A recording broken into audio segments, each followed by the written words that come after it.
Okay, and we're back. Had a little camera failure there, but we are back. So we're good on the demonstrative pronouns. This, that, these, and those. Just memorize them like vocabulary words. Let's talk about them now. Demonstratives may be used either as adjectives, this man or those women, or as pronouns, this is the man, those are the women. Okay? Regis, you're going to need to get chapter 7 down because adjectives do the same thing.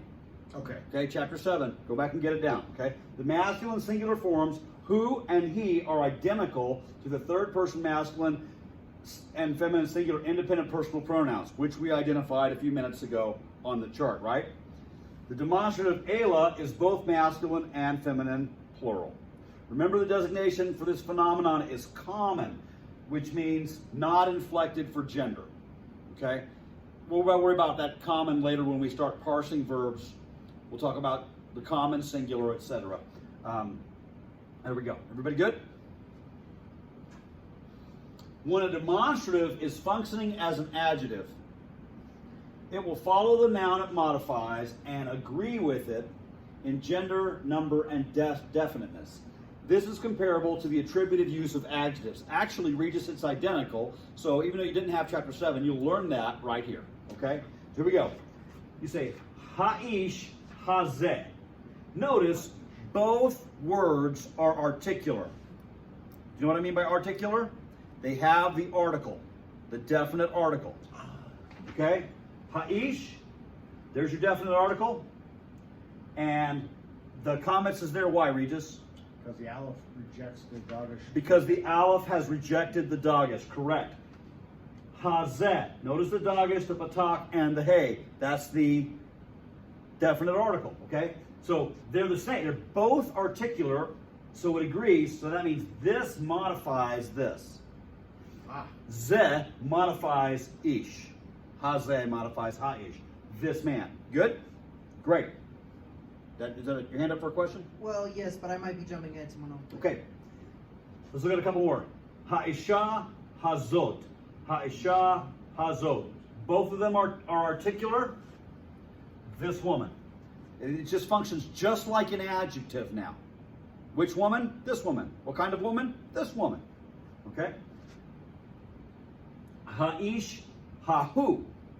Ha'ish hahu. This is so easy to spot in a sentence. You'll always just go, oh yeah, that man, that man. And you'll notice because they're both articular. You've had Greek? Same rules, right?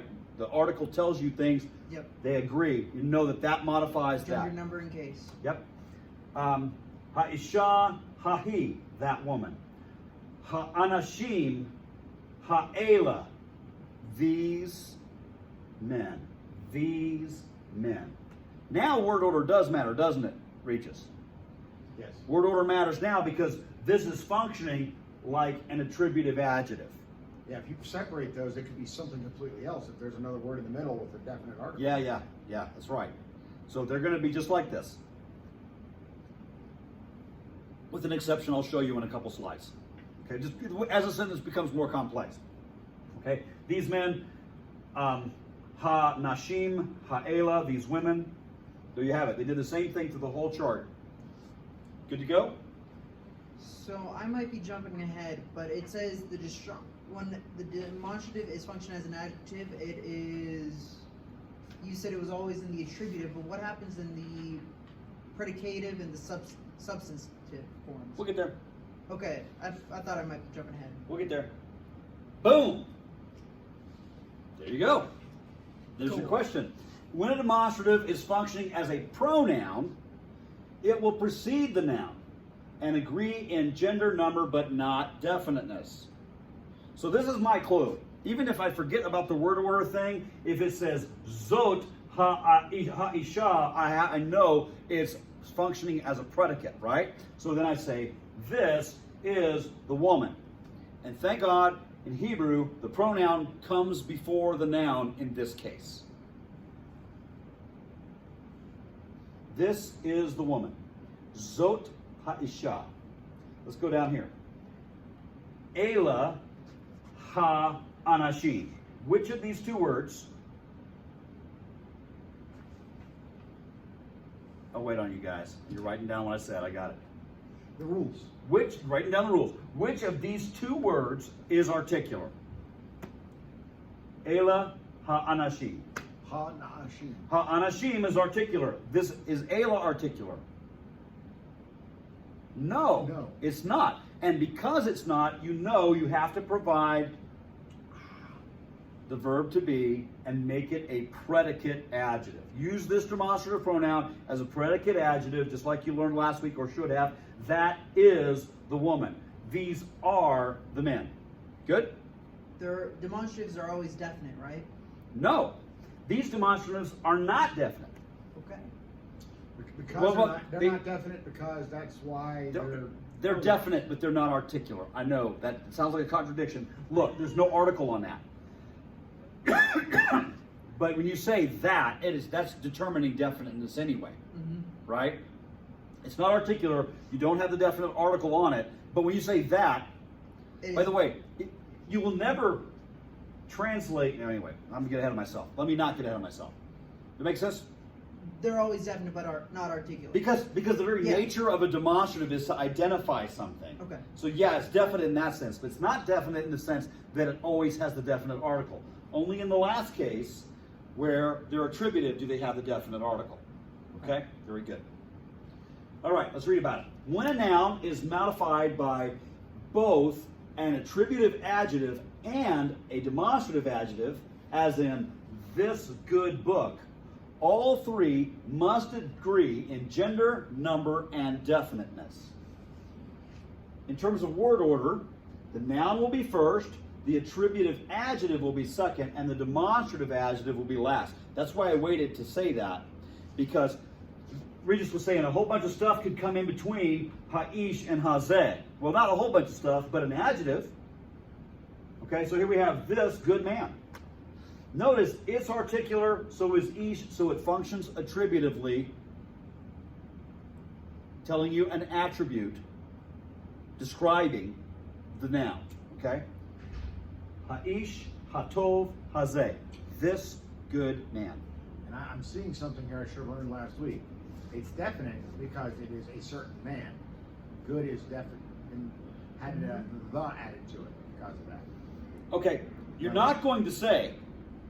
You're not going to say it, but it's like constructed in. You're not going to say the man, the good, the this.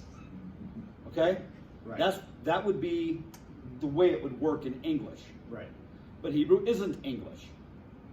Okay? This is the way that the Hebrews construct this phrase, and you know these three words are all describing the same thing because they're all three masculine, singular, and articular. Okay? They're all masculine, ish, tov, and zeh. Yes. If this says hazot, you know it doesn't apply to ha'ish. It applies to something else someplace else in the sentence. Okay? They're all singular. Ish, not anashim. Tov, not tovim. Not ela.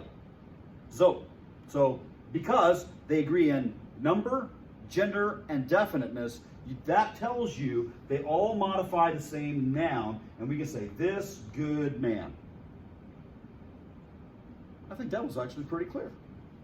All right, very good. Let's look at a couple more, but not all of them, just for the sake of time. How are we doing? Okay, not so bad. Ha'isha, hatova, hahi. Ha'isha, what does that mean? The woman. Ha'isha means the woman. Hatova, Good. good. Thank you for not saying the good.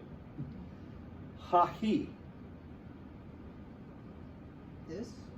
that, she, it, that. That, there we go. It's demonstrative. She, it, that. Remember? Okay? So look here. You don't say the that, because that is a demonstrative. It takes the place of the words the in an English language. But this isn't the English language, so it's there all three times. But in English, if you say this, you don't have to say the, unless it's attributive. This is the cell phone that's recording our class. Good to go? All right, let's choose one more. Andrew, pick one. Second from the bottom. Read second from the bottom in Hebrew, please. Ha-anashim, ha-tovim, ha-haim. Excellent. pronounced very well. And there we have anashim. It's masculine, it's plural, and it's articular. We have hatovim. It's masculine, it's articular, and it's plural. And hahem, the demonstrative pronoun. It's articular, it's masculine, it's plural. So they all modify anashim, those good men. Ready to move on? Simple stuff, right? Smaller class leads to going faster. It's awesome. All right. That's true. And we had to test, so I feel like we're some time pressure, that's all. Okay, when a noun is modified by both an attributive adjective and a demonstrative pronoun, as in, this is the good book, now it's a predicate adjective, right? The demonstrative adjective will be first without the definite article, and the noun will follow. This is just the same as it was before, 2 slides ago, except now we have an attributive adjective on the end. Ha'ish hatov. We know that hatov has to modify ha'ish. Agrees in gender, number, and definiteness. But zeh does not agree. So it's not treated attributively. Instead, it is a predicate adjective. This is the good man.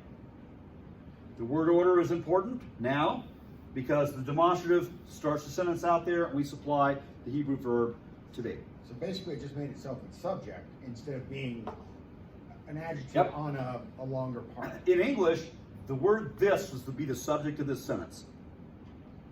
Right? And we know we're really talking about the man. But you're right. The grammatical subject would be the word zeh. Yeah, and then Okay. if we were to change that to, I want to make sure I get this right in my head, to Hazeh. Okay, if it was hazeh, I'm sorry. then it would probably come at the end and it would be ha'ish, hatov, hazeh. Now that would interpret this good man This good man. with something more to come afterwards. Like, Yeah. right. Yeah. Right. Okay. But, you know, actually, this is a complete sentence right here. Yeah, you could. That's a sentence. Whereas what I was just saying would have been just a phrase in a A sentence. verbless clause. Yeah, Yeah. just a phrase without a verb. Okay. Ela ha'anashim hatovim. These are the good men.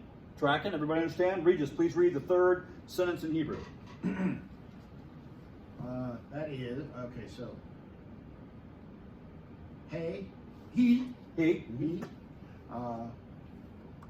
Ashim, Ashaha, Ha'isha. Ha'isha. Ha'isha, Uh-huh. and that's Tova, Hatova. Hatova. Okay. Yeah. So here we have Ha'isha, which means woman or wife. Hatova, which means good.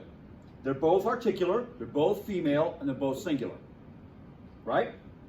So we know Hatova modifies Ha'isha, agrees in gender, number, and definiteness. Does he agree in gender, number, and definiteness? No. It would be Hahi. And so we say that is the good woman or the good wife. Cool? All right.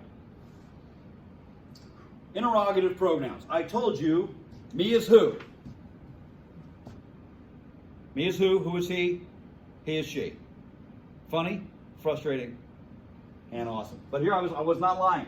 Who, me, the word me, this particle, the interrogative pronoun, is the word who. Memorize it as a vocabulary word. Okay? Ma is a question, what? Interrogative just means you're asking a question. Okay? These two pronouns are independent pronouns. They can be used with or without the makaf, but just memorize them like vocabulary words. Now, ma sometimes will be spelled differently. Ma can be spelled with a kametz, with a patak, or with a sagol. Okay? Here we go. You don't need to worry about why, but it's similar to the way that the conjunction vav takes a different vowel depending on what word it's attached. Similar. Don't worry about it. Just recognize it. That is ma, and that is ma, and that is ma. Although that one would be pronounced meh, which in English slang today means I could care less. Okay. There it is in Hebrew. M-E-H, no kidding. There it is. I don't care. That's what that means in English. No, it means what? It means what? All right, dagesh forte will usually appear in the word following the word ma. So it is very much like the definite article, okay? It changes its vowels and it supplies a doggish forte? Here we go. Ma shmo.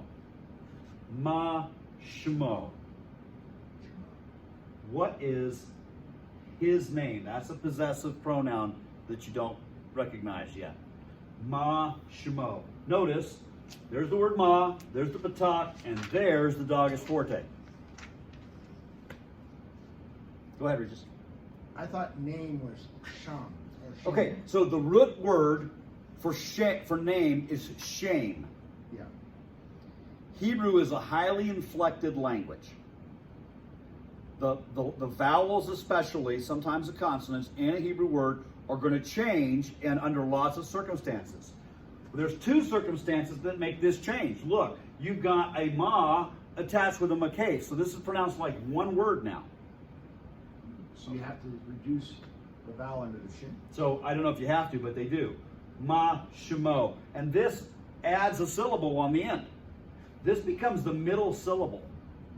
Right? Ma shemo. It's really not a syllable because it doesn't have a whole vowel. But it would have been because that's where your sere was. Right. So you got to recognize the root word. Hardest part of the Hebrew language is just recognizing what is the word I'm looking at before all the changes happen to it to get it into its current state in the Hebrew text. I'll be right with you, Andrew. So this word shame, you memorize it on a vocabulary card, shame, but it's going to take lots of forms. Like his name, her name, their names. Their names feminine. And I'm sure you're going to tell us this in the future, but the whole involved makes it a masculine name, not a feminine name. Yes. Okay. Yes. What is his name?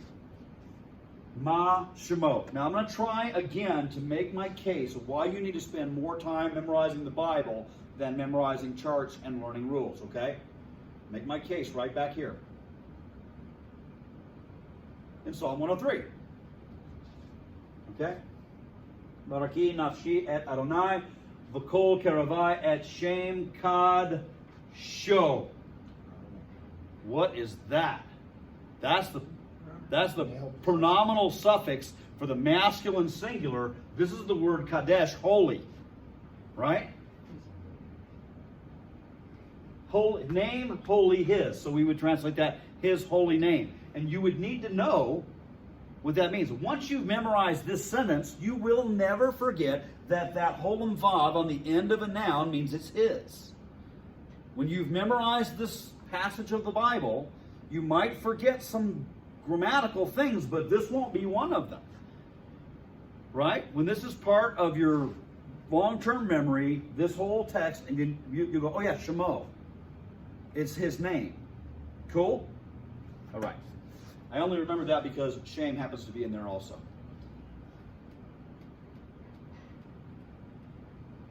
Boom. Ma Shemo. What is his name? Good. Me asita. Asita. This is the verb from the verb asa. You don't know it. This is, again, a pronominal suffix you don't know. Take their word for it. What they want you to know is it's a question. What? Yes, Andrew. So on the first one, there is a degage in the sheen. I'm trying to figure out if that's a forte or a lene. I mean, it's not about gag fact, so it can't be lene, but I'm not sensing the doubling coming. So it doesn't really double.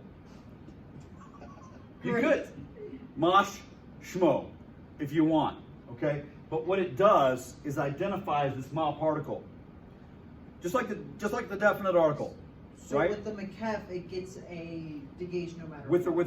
without the makef. Let's see if we can As find an long as there's a example. ma, there's a forte. There's actually not another example because the rest of these words begin with gutturals.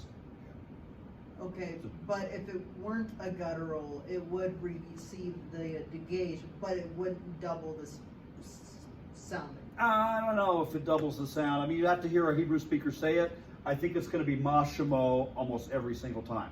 Is it doubled? Oftentimes, when technically it's doubled, I'm going to say the vowel or the consonant one time in the course of the sentence anyway. Ma shemo. There's no pause there in the middle with a sheen on either side, right? Ma shemo. Think how fast you speak English, Yeah. right? If there's a double consonant, better. How much attention does the two T's in the middle of better get? It's barely even pronounced. Better.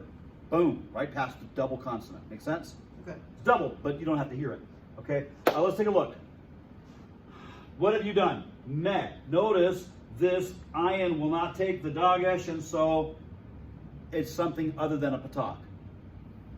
Other than a patak. Here we have, I gotta step back. Okay.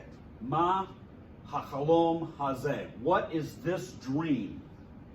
What is this dream? The hay will not take the dagesh. If you see a dot in a hay at the end of the word, it's not a dagesh, it's something else. It's something else. A mapik. Worry about the mapik another day. But at the beginning of the word, because sometimes you go, hey, I found a hay with a dot in it. I found a hay with a dagesh. No, you didn't.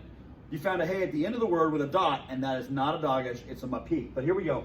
Ma hachalom. It will not take the dagesh, and so it becomes a different vowel. These are the only three vowels. Patak, sagol, and comments for your question ma. Understand the question ma? It's an interrogative pronoun.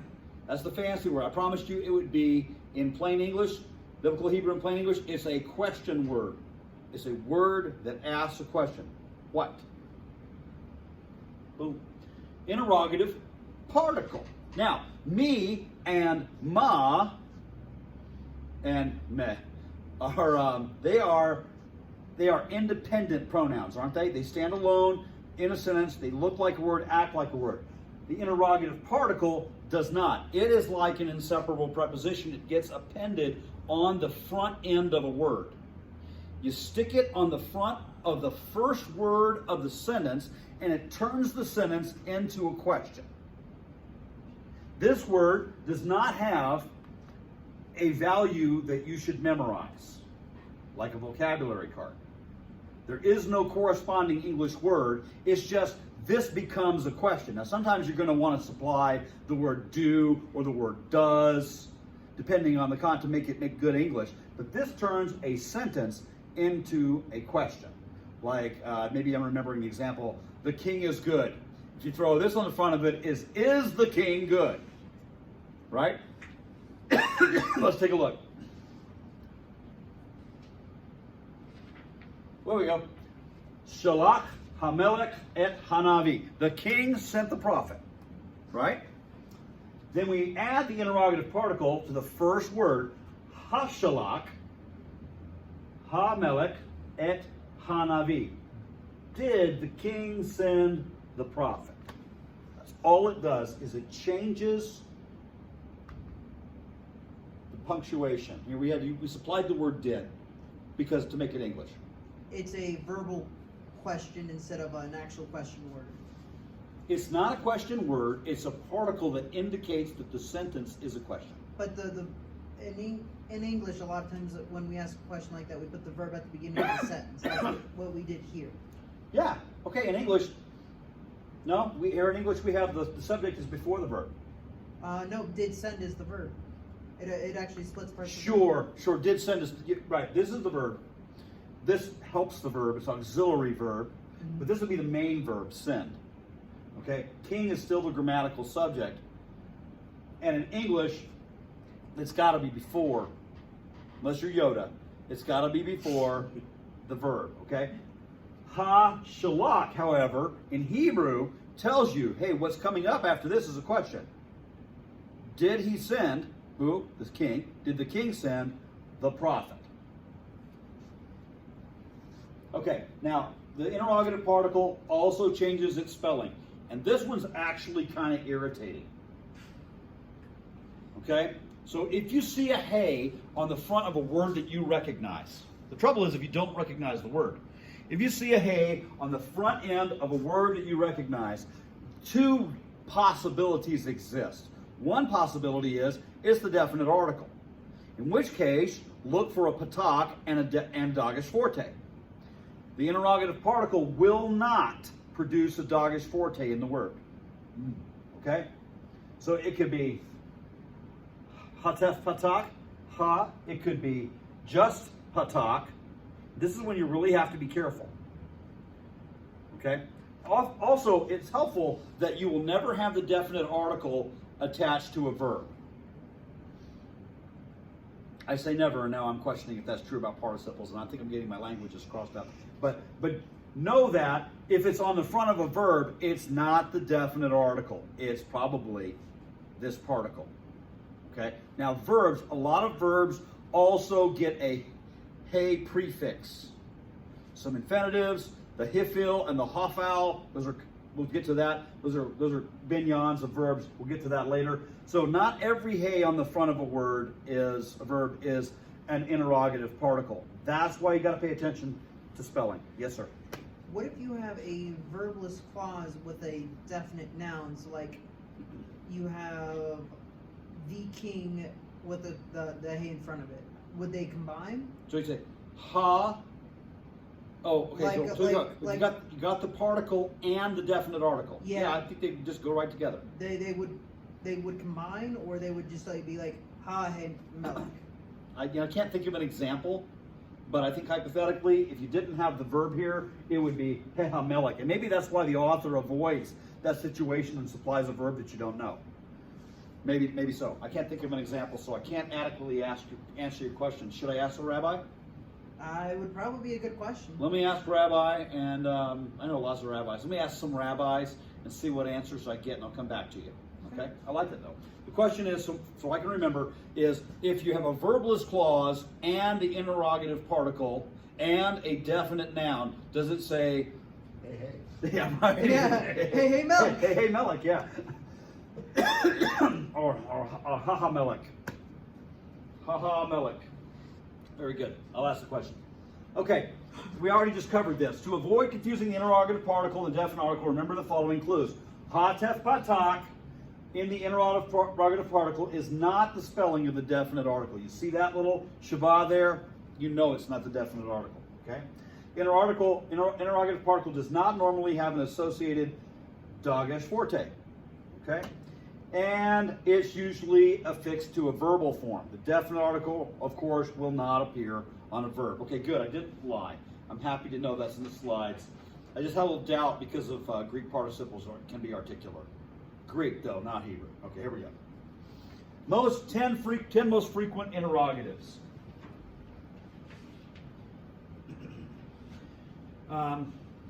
This is too tiny to read. Let me come back around. Ha, prefix to the first word of a question. Ma, what? Also spelled ma and me. Me is who? Now you know those, we just went over those. Memorize these as vocabulary words. Okay? Lama. Notice the accent. Lama is why. If it doesn't have the accent, it's still why. Lama. Okay? Madua. For some reason, I associate that with this giant African cockroach. I learned that his name was Medua something or other. But it means why. And you look up to heaven and you go, why, God? Why do we need this giant cockroach on planet Earth? Okay? Ache. How? Aye, where? Ma'at. I'm sorry, matai, when? Ana, where? Also, ad ana is how long. You know ad already? You know this from vocabulary? Until, as long as. So this is going to say how long. Until where?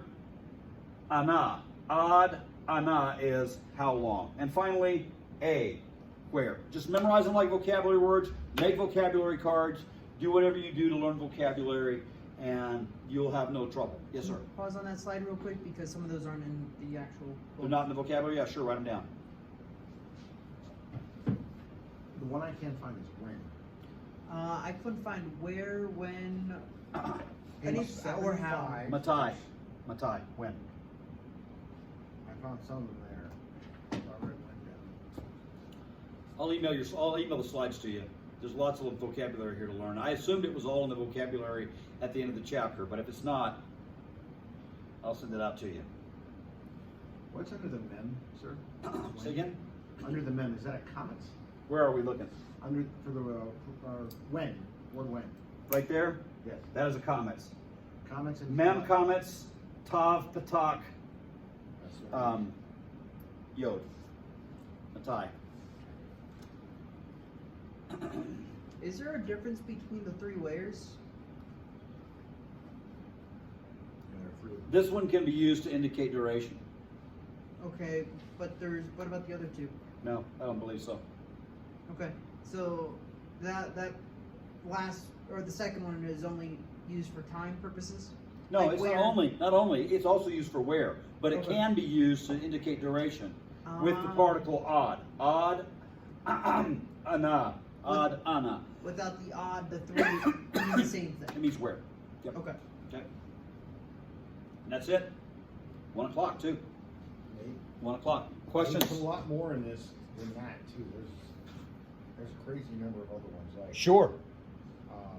that because is the was it cough with hierarchy at the bottom yod. They had that as a Key. word. Yeah. Key. And then there's also other another. A car. Yep. And what's this one here? It has the aleph, hataf, patak, shin, sagol, resh. Asher. What is Asher?